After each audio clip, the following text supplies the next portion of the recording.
Good evening from Brooks River in Katmai National Park, Alaska. This is Mike Fitz, your resident naturalist with Explore.org, the world's largest live nature cam network. I'm standing on a wildlife viewing platform at Brooks Falls. It is July 13th, Saturday night, 2019. Over the next hour or so, I will be narrating the bear and salmon activity that we see here at world-famous Brooks Falls.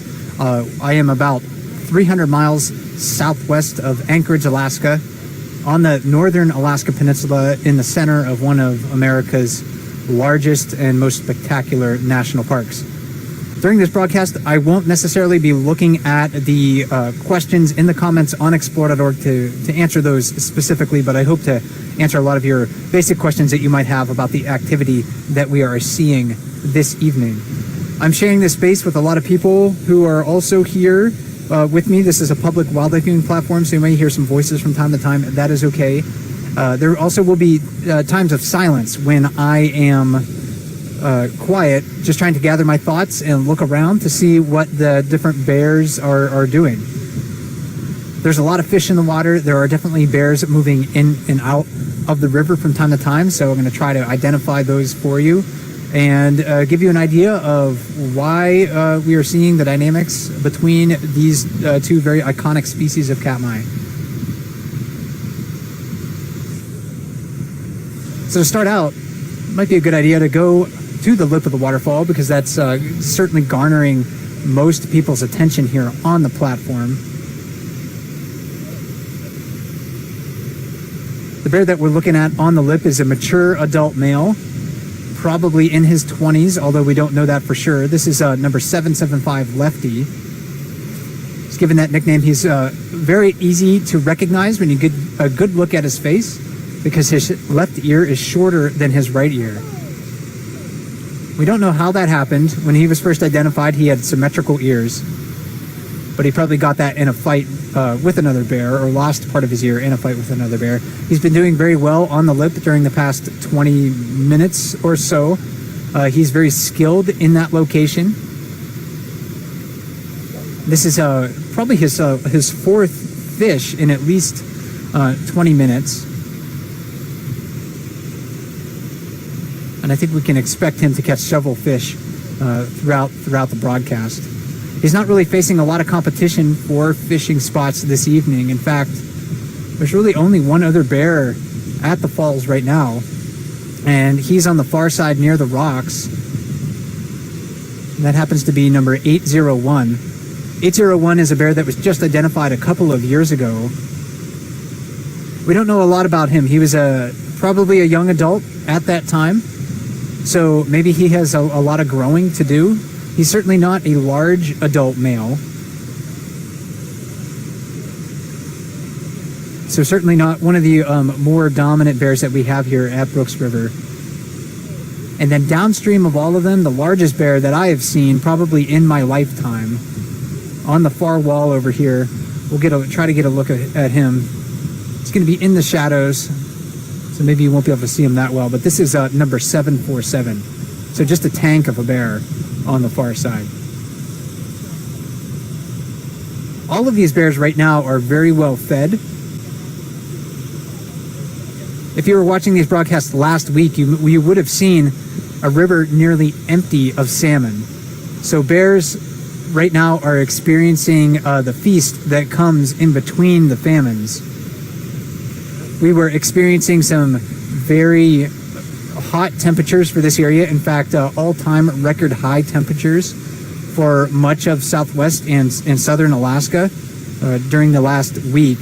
And that warmed the river temperature up to a point probably that was a bit intolerable for the salmon. So a lot of the salmon were waiting just offshore in Naknek Lake, just about 3/4 of a mile downstream of where I am, waiting for the water temperatures to cool down just slightly so they can push upriver and begin their migration again.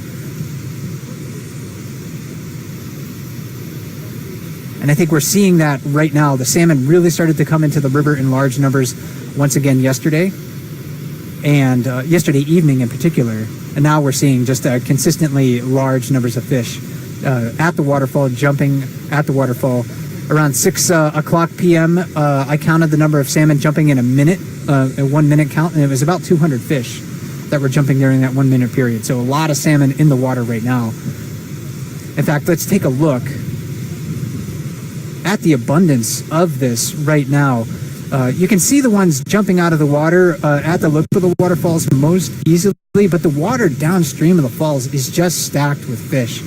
There are thousands of fish in the water. You can see their fins, their heads, their bodies sticking out of the water. So this is just an incredible abundance of fish, and it's one of the things that really makes the Katmai region and Bristol Bay special, is this abundance of salmon. This is a scene that, you know, is increasingly rare across the world, especially in places where the salmon had formerly had access to more habitat, healthier habitat, like New England and like the Pacific Northwest. Bristol Bay, and which Katmai is part of, is really one of the last strongholds of healthy salmon habitat left in the world. These salmon are completing a multi-year round trip. They were born here in freshwater. They go to the ocean to grow large after a couple of years, rearing in lakes as fry. And they go to the ocean, they get big, and then they come back after 2 to 3 years in the ocean, typically.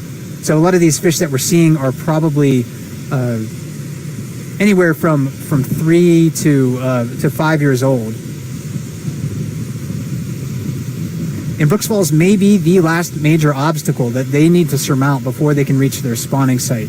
There's really no other large waterfall like this upstream of Brooks Falls. Not all these salmon will be spawning in Brooks River. A lot of them will be spawning in tributaries off of Lake Brooks, which is just a half mile, 3/4 of a mile or so upstream of where we're standing right here. So Brooks River is only about 1.5 miles long, and Brooks Falls is about halfway along its length. And you can see Lefty making another catch there. Let's take a look at if he's even going to eat the fish. It's going to give us a good indication of how hungry he really is. When brown bears are well fed at Brooks Falls and Brooks River, they will start to select the fattiest parts of the fish. And we're seeing that this evening with almost every bear that's been coming to the waterfall. Because there's no sense, when food is super abundant like this, there's no sense wasting stomach space on parts of the fish that doesn't give you as much energy. So bears are highly focused right now on getting the fattiest parts of the fish, the skin, the brain, and the eggs. The brain and the eggs especially have a lot of fat, high fat content in them. So this is a strategy that we within brown bears that we call high grading. It's like a miner looking for the high grade ore. So they're looking for not the most valuable parts of that fish. And for bears, I mean, their currency is calories. You can see that Lefty there just ate part of the skin off of that fish and jumped and left the rest. So that indicates he is not very hungry. Those carcasses will be picked up by scavengers, especially once this wave of salmon happens to move through. Lefty also demonstrating a lot of skill on the lip of the waterfall. Those are 4 to 8 pound salmon, so if you're not familiar with their size, they look small when a bear catches them in their mouth, but they're big fish. I would not want a fish that size thrown at my mouth and have someone expect me to try to catch it with my teeth. It's really like and I've said this before on the broadcast, I say it almost every time we're watching a bear on the lip, but I think the best analogy that I can think of is just to think about someone throwing a 5-pound sack of flour at your face and expecting you to catch it. So when bears are on the lip of the waterfall, they demonstrate a lot of skill and strength as they're trying to catch their meals. So that's not only with their jaws and their teeth, but also just their body posture too. Lefty's standing on the lip of the waterfall against the force of that water. That is a place where I would be very hesitant to go explore because I don't have the 4-wheel drive that bears do. And I would easily slip and probably fall off of the waterfall. And that's about a 6-foot drop where he's standing. It may not look like it from our perspective here, but that's not a small drop there.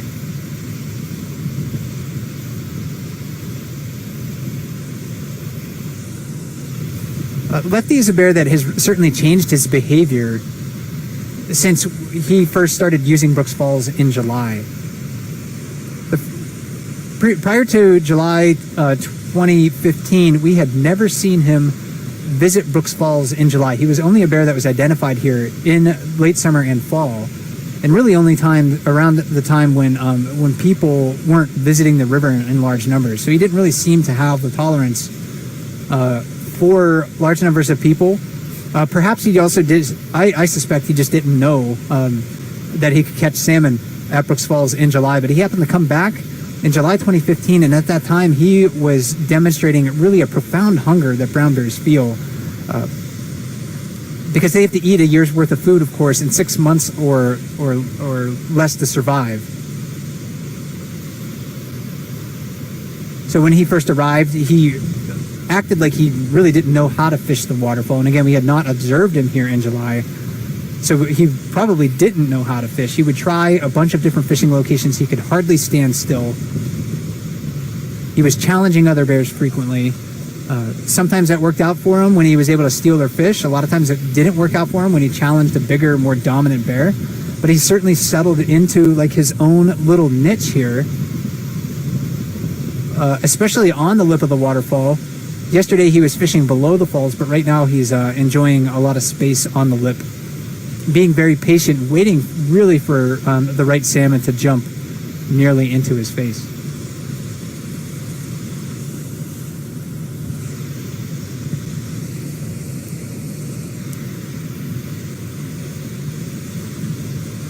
We can see how well fed the bears are by just panning a little bit to the left of 775 there. There are a couple of glaucous wing gulls pecking at some salmon carcasses. Again, if the bears were hungry right now, bears like Lefty would come in very quickly and clean those up. On the bank, just right below me here, are many other older salmon carcasses, less choice. Many of those have been there since yesterday, so they're a bit waterlogged. They're starting to deteriorate fairly quickly. Those have not yet been cleaned up by hungrier bears. And then on the island,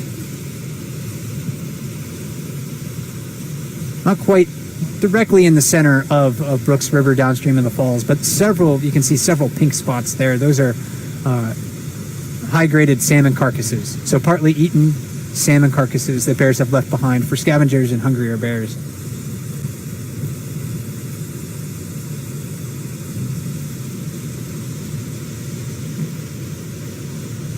Again, the wave of fish right now is really kind of incredible.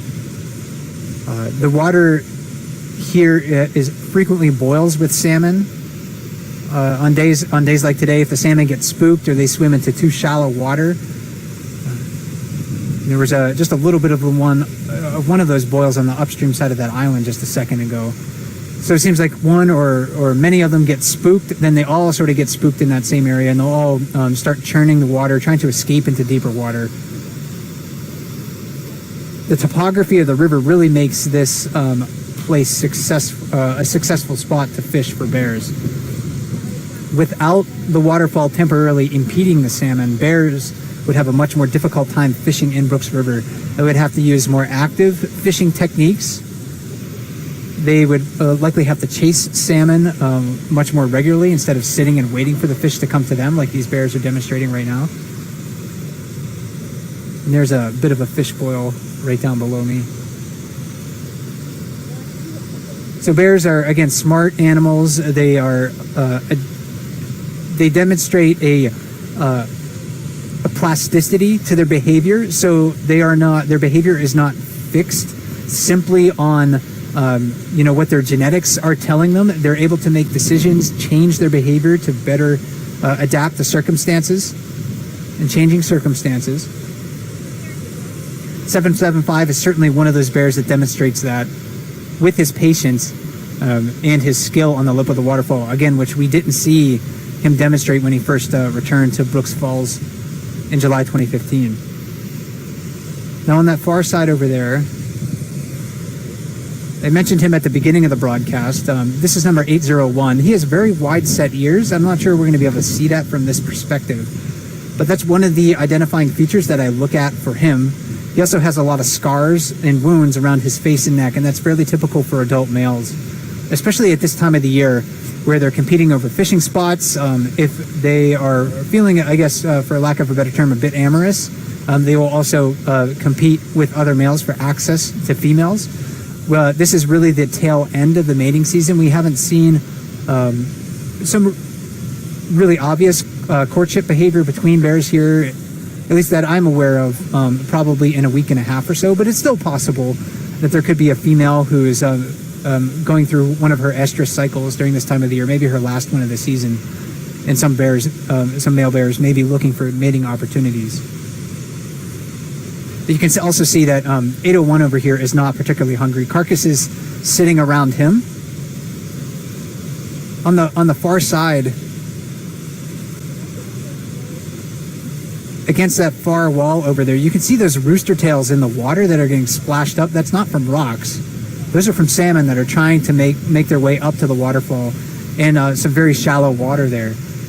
So the far pool can be a lucrative place for bears to fish if they come down and fish that location, because the water is fairly clear in that spot.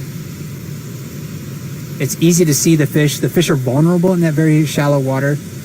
And when you see a lot of rooster tails like that churning out of the water there in that far pool, that indicates that there's a lot of fish at Brooks Falls.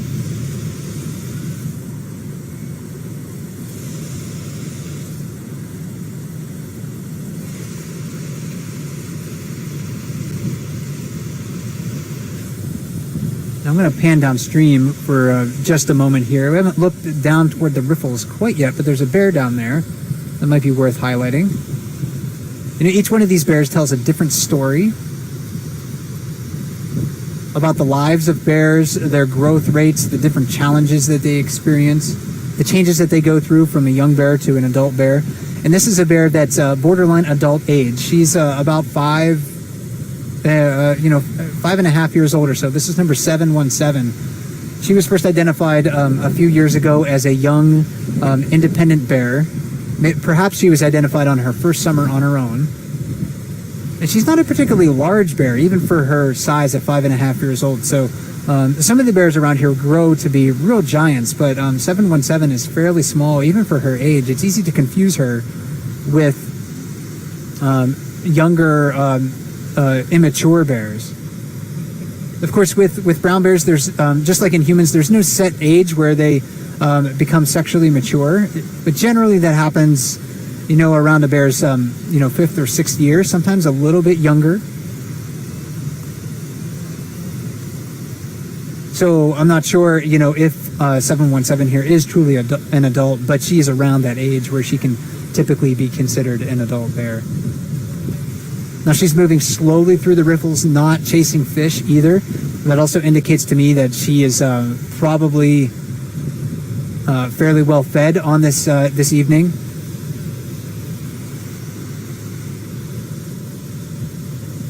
We do see her visit the falls every once in a while. She's a little too small to compete with the larger bears for access to the preferred fishing spots at Brooks Falls. It's also possible that she doesn't really know how to fish the waterfall here, because again, that's a learned skill. It takes time for them to get good at fishing up here. But if 717 were hungry, I think we would see a much more active behavior out of her, instead of just kind of standing and staring at the water.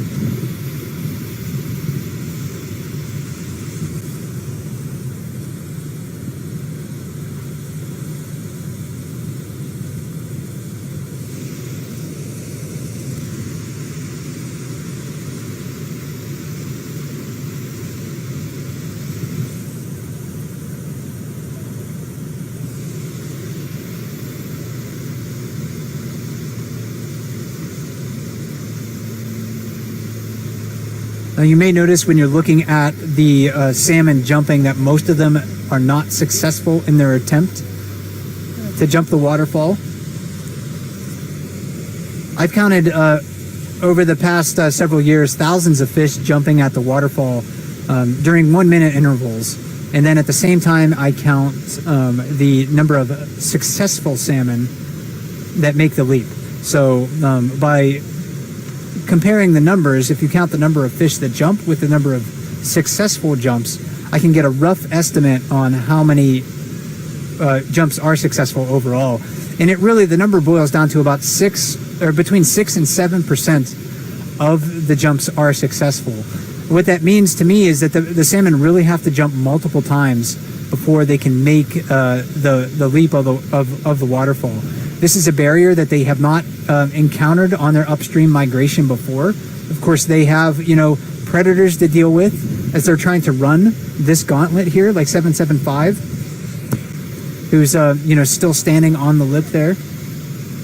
So I think the salmon really, since they don't really know how to get beyond the waterfall other than jumping, they just have to probe the waterfall in many different locations, trying to find the correct spot to jump the waterfall. Some salmon, will jump on the far side. They rarely make it on the far side of Brooks Falls. The most successful place for salmon to jump is right out of that jacuzzi. So that's the nickname of that plunge pool right below where 775 is standing. They actually use the hydraulic from the swirling water, the water going down from the falls and then rising and boiling back up to the surface to give them a bit of a boost. So you end up seeing the highest jumps and the fastest jumps really come from where that water boils right up. So they're using that to help them get to the top of the waterfall. And most of these fish that want to jump the waterfall will probably eventually make it. We see waves of salmon moving through Brooks River quite frequently at this time of the year. So some days the waterfall will be filled with fish. Other days there will be few fish. And that doesn't mean that the salmon turned around and went back into the lake. Generally what that means is that eventually they all that were trying to get upriver of the waterfall were able to make it. A lot of salmon will still spawn downstream of Brooks Falls, but most of those salmon that try to spawn downstream were probably born downstream. Salmon have very precise homing mechanisms. Their sense of smell is incredible. They can really sense chemicals in the water at parts per billion. So really just like, a few molecules in an Olympic-sized swimming pool. Salmon can sense that in fresh water. And when they're running out to sea as young fish, they're imprinting on the unique chemical signatures of the waters that they swim through on the way to the ocean. So when they're coming back in the fresh water, they're essentially smelling their way back. So the water downstream of Brooks Falls just doesn't smell quite right to a lot of these fish. And they're looking to go farther beyond the waterfall to find the place where they were born. A small percentage of salmon will stray. Generally with sockeye, it's a pretty high percentage that go right back to the same stream and sometimes like the same area of stream where they were born. So their homing mechanism is quite precise. It's really only a very small percentage of salmon that will choose a different river or a different place to spawn than where they were born.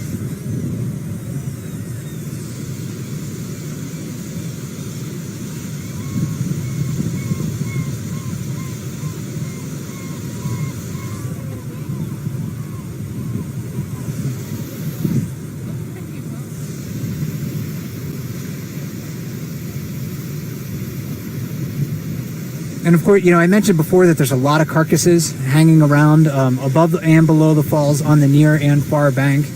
I mean, dozens of salmon carcasses in the river right now. Really what the salmon end up doing when they come into the river in such large numbers is that they're just overwhelming their predators. For every fish that Lefty and 801 here end up catching and killing, there are hundreds, if not thousands of fish that keep on going. So it's really kind of like a saturation, mechanism. You're overwhelming your predators. they get full. They can't. It's like a hatch of if you're from the eastern United States, for example, every few years there will be a hatch of cicadas in the trees, and they'll be everywhere. They'll be very, very noisy, and cicadas don't have any defenses to prevent songbirds from eating them. They're weak flyers. They can't really escape from birds. They don't have any defense mechanisms like sharp spines to defend themselves. They taste good to birds, so they don't have any chemical defenses necessarily. So what happens in those situations is that the birds just get overwhelmed with cicadas. They can't eat all the cicadas because there are too many of them. And we're kind of seeing that same phenomenon here at Brooks Falls with our bears, getting overwhelmed with food. And I think that's a reason why we're not seeing actually as many bears at the waterfall right now compared to days when we have sort of moderate amounts of salmon. On a day like today, bears really don't have to work very hard to get their fill. These bears that we're watching right now are quite full. They're only eating part of the fish. So when this happens, bears can come down to the waterfall, get their fill quite easily, and then they go up into the forest and rest. So there's a lot of bears still in the area. It's almost counterintuitive, but it's not uncommon to see fewer bears here when there are lots and lots of fish, when fish are super abundant. And I think that's just because they get their fill and they don't need to spend extra time at the waterfall.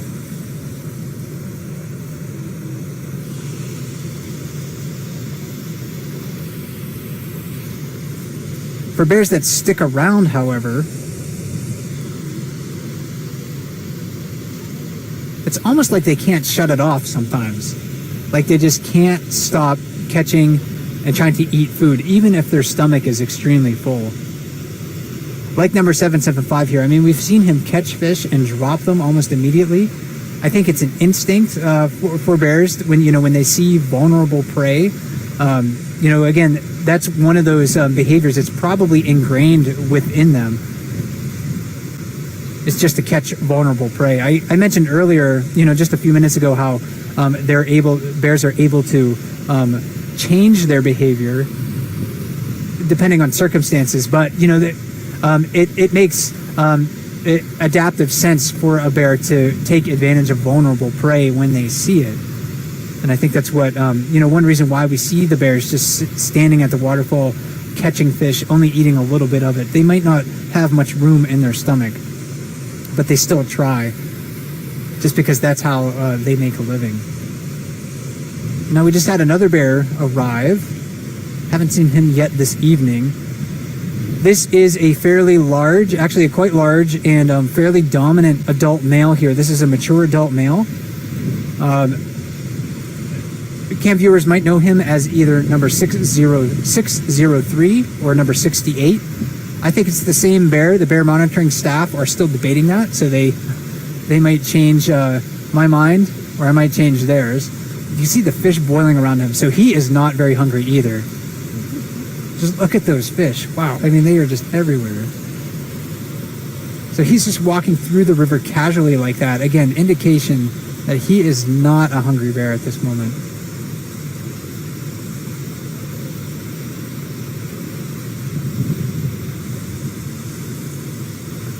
When you get this many salmon into one spot, it can be hard for the bears to concentrate on any one of them in particular. Kind of like a school of sardines. Maybe there's safety in numbers there. With so many salmon, though, number 68 here, he would be able to just sort of lunge into the water and probably be able to pin one of them underneath his paws quite easily.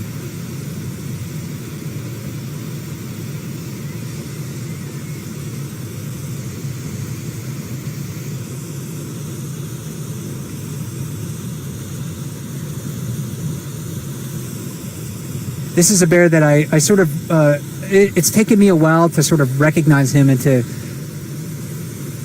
get a decent idea, or I guess a lack of a better term, to be reasonably confident that this is number 68.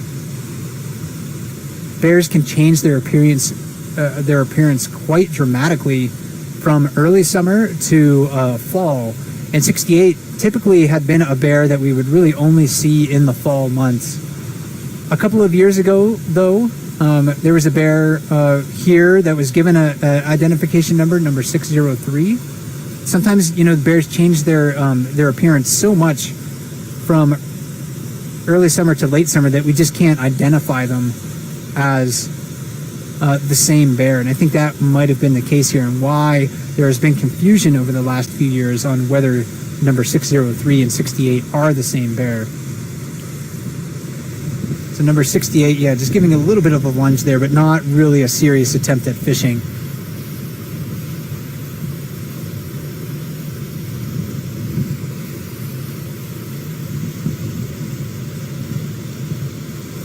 He is much darker. His fur is much thicker in the fall. Typical of adult bears, especially adult males in the Katmai region. Adult males are typically darker in coloration than females, especially later in the summer. So right now, a lot of the bears are shedding their coats. Number 68 here is a little ragged. In places, that's quite normal for bears. It doesn't necessarily indicate that he's suffering from any sort of skin disorder. Although, bears in different parts of North America can suffer from mange and other skin diseases. Here it's not; those diseases aren't known to exist. So his bald butt there is just because he's shedding his fur.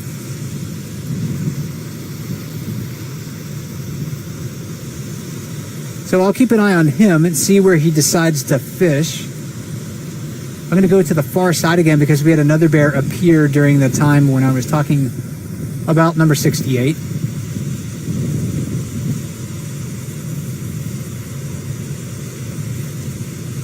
On the far wall over there, eating a salmon slowly, is number 775. So this is also a mature adult male. He is around 20 years old or so, at least. We're not exactly sure. He's fairly recognizable because of his floppy left ear. And right now he's looking up top, looking for salmon, but he also notices that there might be another bear that he might have to contend with that has just appeared. The river's consistently most dominant bear over the last decade, number 856, just standing up above the waterfall, looking down, contemplating his next move. I'm not sure if 775 vacated that far pool because of 856, but it seemed somewhat likely. Bears are smart animals. They recognize each other from year to year, season to season, especially day to day. And that allows them to not have to physically compete with one another, to challenge one another on a day-to-day basis, although they will quite frequently. Most of their encounters with one another are just avoidance encounters. A subordinate bear sees a more dominant bear moving into an area, and he just gets out of the way. And that's just what we saw with 775 there. Number 68, over the past couple of years, has been showing increasing signs of dominance. He actually challenged and defeated 747 in a fairly intense fight just a couple of weeks ago on a play-by-play broadcast that I was hosting. Since then, I have seen, we'll get both of these bears in the same frame so you know who I'm talking about. 856 up in the upper left corner there. Number 68 eating the salmon downstream of the rocks. So since I saw 68 defeat 747 in that fight, I've seen 856 challenge number 68, and number 68 really hasn't stood up to him. He's just kind of watched number 856 get up in his face, but hasn't really done anything to reciprocate the challenge. And number 856 has been able to sort of walk away casually, like dominant bears are prone to do, and are, of course, allowed to do when bears are subordinate to them.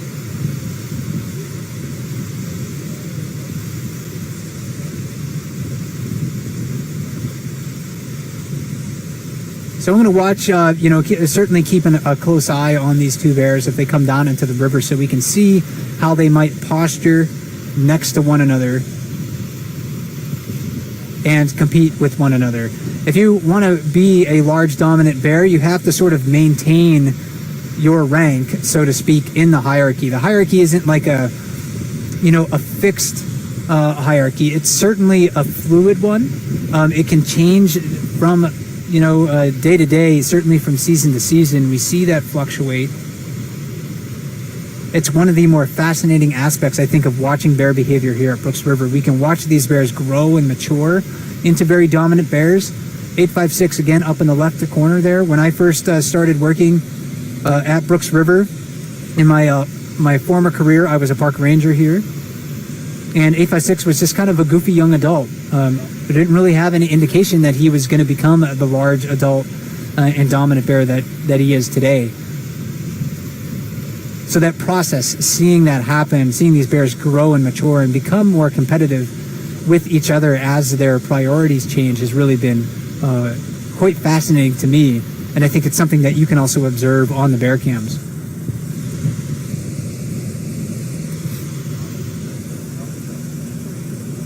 If you're just tuning into the broadcast, my name is Mike Fitz, your resident naturalist with Explore.org. I'm also a former park ranger at Katmai National Park. I'm coming to you live from Brooks Falls in Katmai National Park, Alaska, about 300 miles southwest of Anchorage. This is a play-by-play broadcast, so I'm narrating the bear and salmon activity, trying to give you a better understanding of the behavior of these animals that we're seeing here. This is one of the greatest spectacles in all of America's national parks.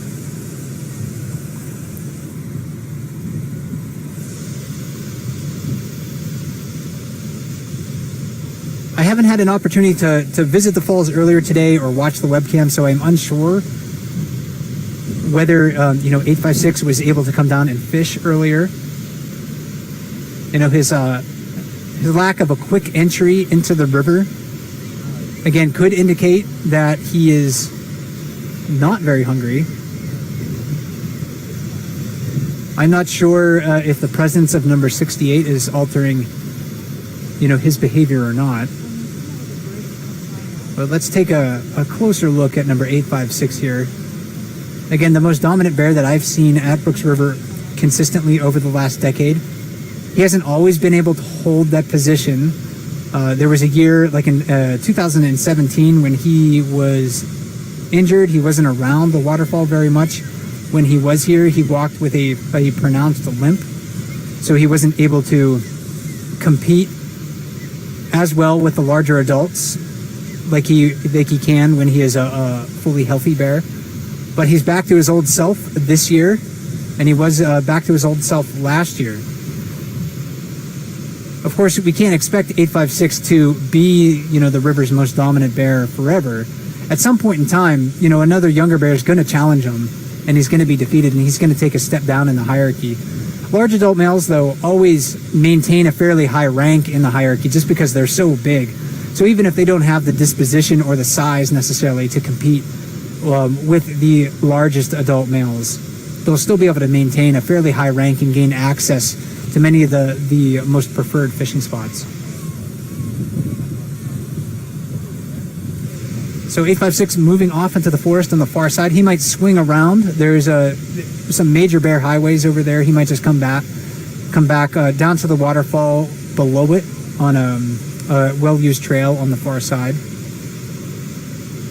And I can just see his hump kind of moving through the grass over there. So that might be what he is doing right now. 775 lefty, still on the lip. I've lost track of how many fish he's caught this evening, but it's been a lot. He hasn't eaten all of them, but again, he's still demonstrating that high grading behavior, looking for the fattiest parts of the fish, stripping the skin off, eating the brains and the eggs in particular. And then the other large adult male that we're watching right now, number 68 here. So he's sitting downstream of the rocks, just kind of picking at some salmon carcasses that are in the vicinity.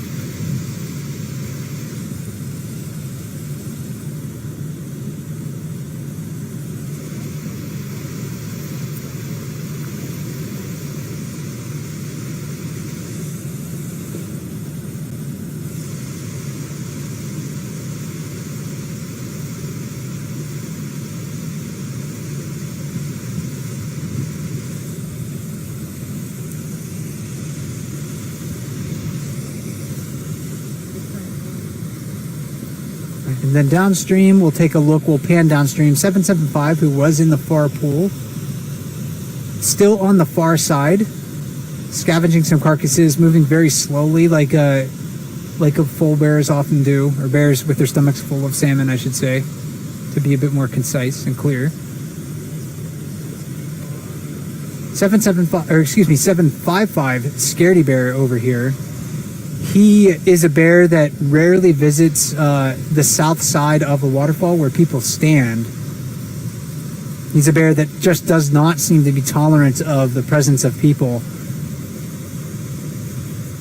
So our presence here on the river certainly alters the behavior and the movements of brown bears. I think that's why it's important, if you come to visit Brooks River, that you restrict your bear viewing to the wildlife viewing platforms. It's much easier for bears to work around us when we are consolidated into these predictable locations. And that's a strategy, a management strategy that's not required here at Brooks River, but it is something that is preferred from a wildlife viewing ethics standpoint. So watching bears here at Brooks River is a wonderful experience, and I wish everyone had the opportunity to come here. Only a few of us are, fortunate enough to be able to physically visit. But if you do, please do take the welfare of the bears into consideration. We don't see bears like 755 here on the far side visiting like the mouth of Brooks River very often, or really at all, just because of the activity there. We don't see him coming to this side of the waterfall. Bears like him, though, he does get an opportunity to feed at the waterfall at this time of the year without the interference of humanity, because this platform where I'm standing is closed from 10 p.m. to 7 a.m. June 15 to July 15th. So there's a little bit of wiggle room in there for 755 to exploit some of these other areas to fish, like the lip of the waterfall and the jacuzzi. We have seen him fish the lip of the waterfall when few or no people are present here.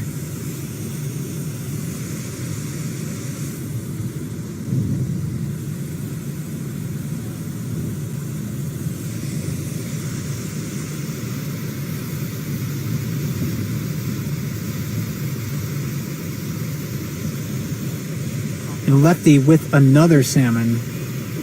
He's probably coming upwards on a dozen salmon during the broadcast.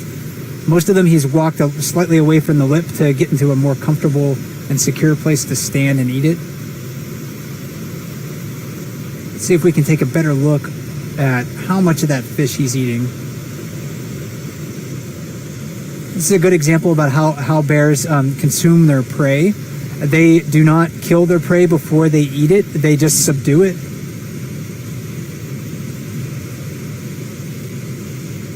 They'll often, hold the fish against their paws or the bottom of the river. Often they'll bite into the back first or the stomach to strip the skin off. Get to that fatty parts more quickly. They're very dexterous with their teeth and lips, so that helps them to get to those fattier parts of the salmon more easily. And Lefty left a lot of that salmon behind, so again, he is just really looking for the most fat he can gain in his stomach. And that can be a huge energetic advantage for these bears. A lot of their behavior, this is also an analogy that I use quite frequently, so longtime viewers have heard it, but it bears repeating, that bears, are living in a world with limited food resources. They have to eat their year's worth of food during the active season, really, so from spring to fall. And generally, most of their weight gain happens from mid to late summer. So they really need to maximize their amount of calories. So they practice good energy economics as much as they can. So not wasting, stomach space on less digestible parts of the fish if they can avoid it. When they're catching just a few salmon, each night, then they're going to eat the whole thing. In fact, if there are not a lot of fish jumping at the waterfall tomorrow, or even within a few hours, if a hungry bear comes down, we're going to see that bear eat the whole salmon. but when they can practice good energy economics, they're going to. So standing, waiting for their prey to come to them, like at Brooks Falls, is one way they do it. Another way is to select for those more energetic parts of the fish. And the fattier parts of the fish are just easier for the bears to digest.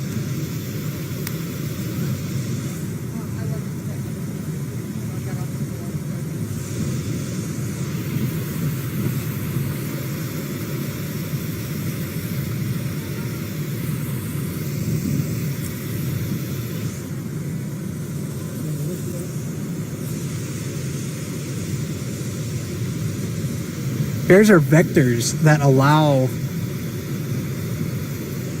other organisms access to salmon much earlier in the year than they would otherwise. Like the gulls that are here. You're probably familiar with gulls if you've ever been around, large rivers and lakes, seashores. They're scavengers, they're opportunists. They will catch live prey when it's available, but a salmon is, of course, much, much too big for a gull. They don't have talons or sharp bills like an eagle does to tear into, or through the salmon's skin. So they really need the salmon either to be fairly rotten, or they need another animal to open up that carcass and make it available to them. So the bears are facilitating the spread of salmon energy and salmon calories throughout the ecosystem. Gulls are one of the main beneficiaries here at the waterfall. But last night, actually, I saw a small songbird, a Swainson's thrush, come down to the edge of the waterfall and take some pink salmon flesh in its bill and fly off, maybe to feed some of its young that could be still in a nest. So I've seen songbirds eating salmon flesh in the streams right now.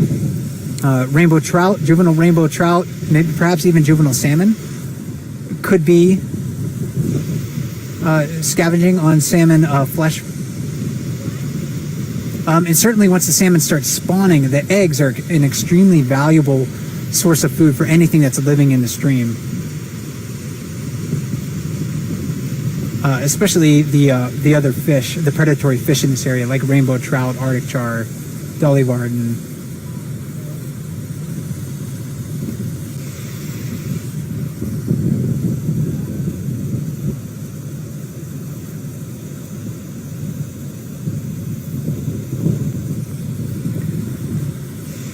I'm going to try taking one more look downriver here, looking towards the riffles now.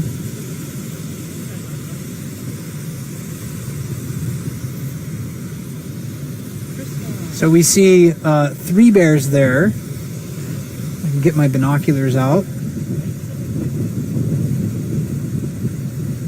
There's a older sub-adult male sitting in the riffles. Zoom into him.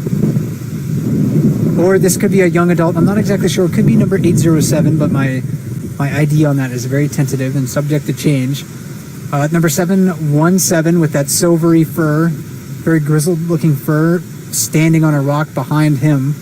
And then farther down along the edge of the river, just a blip on the screen. I'm not going to be able to zoom in any farther to get a better look, but a small bear down there, maybe just a 2.5 or 3.5-year-old bear. So possibly a bear that's just experiencing life on its own for the first time this year.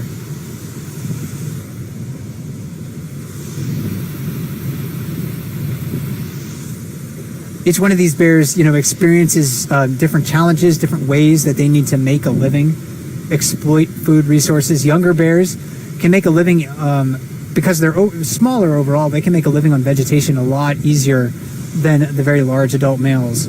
The large adult males need a higher proportion of protein and higher in fat and higher calorie foods in their diet than smaller bears. But on a day like today, when the large adults are killing and eating a lot of salmon and only eating them partially, those carcasses drift downstream. So bears are, again, opportunists, and they're going to be looking for those salmon carcasses drifting their way.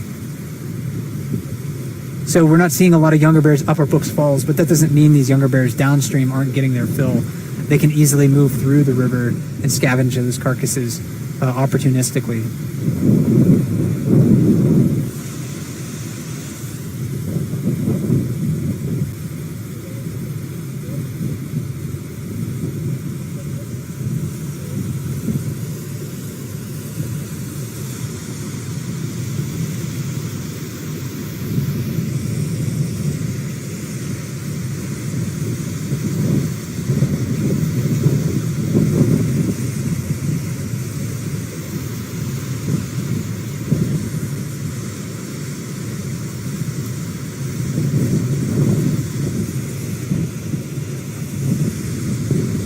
This has certainly been an evening that contrasts greatly with some of the more recent play-by-play broadcasts that I have done here.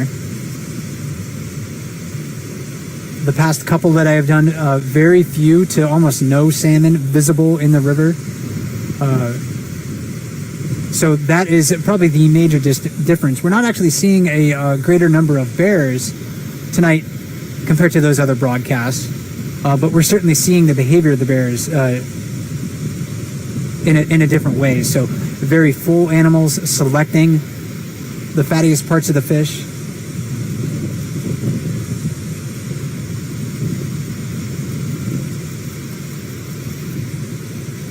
And this is, facilitated, of course, by the large number of salmon that are here right now, and that has been facilitated by the change in the weather. We're actually getting quite normal weather here for this time of the year. So, in the low to mid 60s, a lot of rain showers moving through. With that, the high temperatures that we were experiencing before, the water in the river, we speculate, was probably just a bit too warm for them. So downstream at the outlet of Brooks River, the salmon probably were just holding in the cold waters of Naknek Lake, which is a deep glacially influenced lake. So they could find places just to kind of go into cold storage there and wait for the conditions to improve before they move upstream.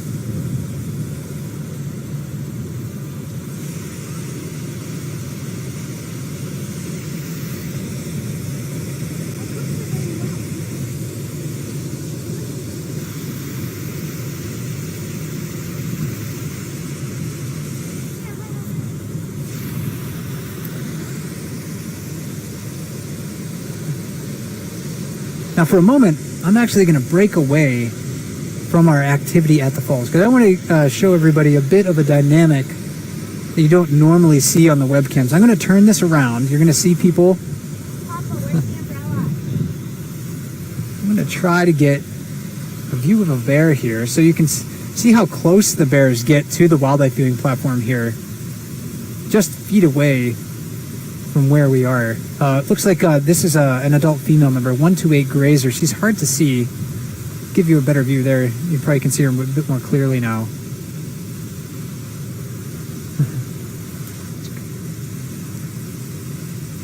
But yeah, just to give you an idea of how closely the bears, often some of them walk within the wildlife viewing platform. So this is a large adult female right behind us here. Very blonde ears. Characteristically blonde ears, one of her defining features. She's also a bear that's fairly tolerant, so to speak, of the presence of people. More accurately put, that would be she shows a high level of habituation towards people. She can be a defensive bear, especially with cubs. So just because a bear may be habituated to the presence of people doesn't necessarily mean that we can be close to them safely, but we are physically separated from this bear by the wildlife viewing platform. There's a terrace that is raised up right behind the wildlife viewing platform. So the deck that we're standing on here is still elevated off of the ground. But still, yeah, remarkable opportunities to watch these bears in person here at Brooks River. And it really does pay off to keep your head on a swivel here, looking not only at the waterfall, but looking around you, because you can see just these remarkable opportunities to watch brown bears just being brown bears.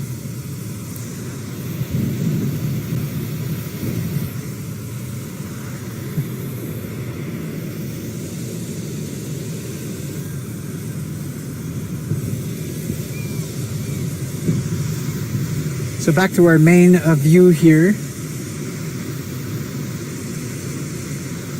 Thank you for letting me indulge in that different perspective on the waterfall and Brooks Falls here. While we were looking behind us, number 68 decided to depart the waterfall, so he's the bear that you can see on the left side of the frame moving out of view. Number 775, lefty, still at it on the lip, but again, not acting very hungry. This is certainly a day of abundance for the brown bears. It's a day of course, continued endurance and determination for the salmon.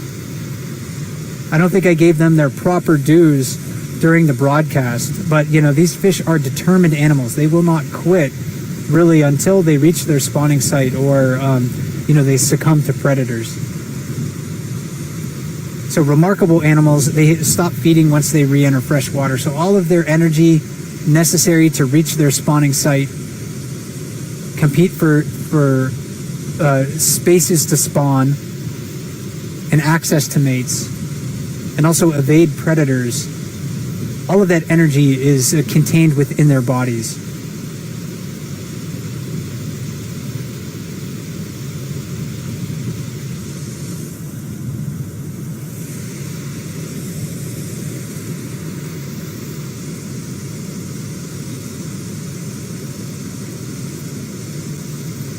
And if you are, of course, a fan of salmon and brown bears, then again, please support sustainable fisheries and protections for our oceans. No matter how well protected the landscape here in Katmai is, this is a landscape that's highly connected to the sea. The salmon are the keystone of this ecosystem that really kind of drives its overall abundance and productivity. We wouldn't have the gathering here of bears at Brooks Falls without salmon. It would just kind of be like a novelty waterfall to visit. On this large landscape, this waterfall doesn't really garner much attention because of its physical appearance. It's really the life that comes here, the sheer abundance of life that we have each and every summer, and that's due to the salmon. But of course, half to most of their life cycle is spent in the ocean for sockeye salmon. So we need to make sure that our oceans remain healthy so we can continue to enjoy, the spectacle here at Brooks Falls. I invite you to continue to watch Bear Cam throughout the rest of the summer. I'll be back online to do more of these broadcasts later on. Each day, each hour is just a little bit different. So you really never know what you're going to see. It's a remarkable place to watch the changes of the seasons in the years, and with the behavior of the bears, the waves of salmon that happen to come through. So I invite you to continue the journey with me. I'll be back online soon to talk more about brown bears and salmon here at Brooks River. Again, my name is Mike Fitz with Explore.org, coming to you live from Brooks Falls in Katmai National Park, Alaska. Thanks for joining me this evening, and have a great night.